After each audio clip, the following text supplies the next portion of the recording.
Magandang araw po sa ating lahat mga kaibigan. Muli pong nagbabalik ang inyong lingkod, Highlicom Works. Sa araw nito ay hindi muna natin isya-shoutout lahat po ng ating mga kaibigan na nagstay po sa atin pong pa-shoutout. No? Ako po ay magpapasalamat sa kanila sa pagstay ho ninyo kahit nga po ay iilan lamang po yung upload natin. Pero sa next video ay atin pong isya-shoutout isa-isa yun pong atin pong mga member ng atin pong YouTube. Ano?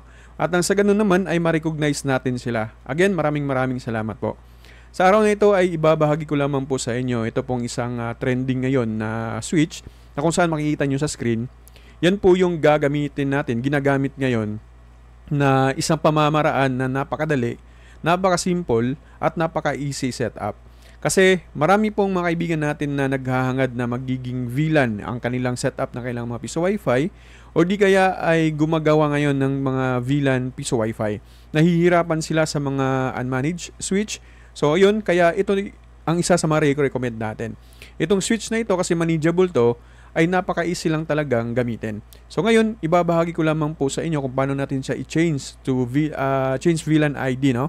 For example, 22, gusto mo ng 23, i-change natin yan sa simpleng paraan. Pag nakabili ho kayo nito, meron akong link na ibibigay sa inyo nasa description or nasa comment section natin. For example lamang po, nakabili ho kayo nito.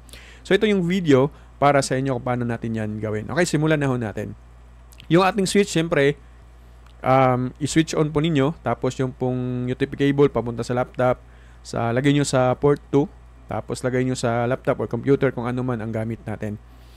So, first, punta tayo sa ating pong Ethernet settings or network natin. Makita nyo naman po sa screen. Static muna natin para ma-open natin yung default IP nitong switch na ito. Okay, so punta tayo sa change adapter options. Alam ko naman na yung ibang kaibigan natin, alam na nila po ito. Right click sa Ethernet, tapos properties tayo. Ito ay step by step natin para sa ating mga kaibigan na bago pa lang. Ethernet protocol version 4, double click. Tapos use the following IP address. Lagay natin dyan 192.16, ito pala yung ano niya, 10.0.0.11. Lagay nyo dyan. Tapos, click lang niyo yung subnet mask. Ayan, automatic yan. Maglalagay ng numbers dyan. Click OK, then OK lamang natin. Punta tayo sa browser natin. Type natin yung default IP address. Nakalagay naman po sa switch. Nandito naman po. 10.0.0.10. So, ayan. Click natin yung login. So, ayan. Ito yung makikita natin. Yung password nakalagay din. Romars Lab. Okay? So, Mars Lab. Makita nyo po yan sa switch po ninyo pag nagbili ho kayo. Click login. So, hintayin lang natin. Error. Baka nagkamali ako sa password. Romars Lab. Again. Babaguhin ko ulit. Romars Lab. Ayan. Click login. Check natin kung ma-open natin to. Ayan. Na-open natin. So, yun nga yung default password niya, no? Pag napunta tayo dito, punta lamang ho tayo sa VLAN management. So, dito natin siya i-manage. 802.1q VLAN. Ito yung click ninyo para makita po ninyo na ito. Ito, okay? So, meron na pong naka-default dito. Delete lang natin to. Delete ko lang para makita natin yung default niya. Okay? So, refresh natin. Balik tayo mga kaibigan sa VLAN management. Ito. Sa VLAN, 1Q VLAN. Okay, so pag ganito mga kaibigan, pag hindi siya naka-enable, for example, naka-disable yan, i-enable po muna ninyo. Tapos click apply, okay? So pagkatapos ito yung makita natin, for example, gagawa tayo ng VLAN, ito, VLAN ID. Lagay natin dito yung VLAN natin is, gusto natin ng VLAN 13 kasi LPB, di ba? Lagay natin kasi nabili natin 22.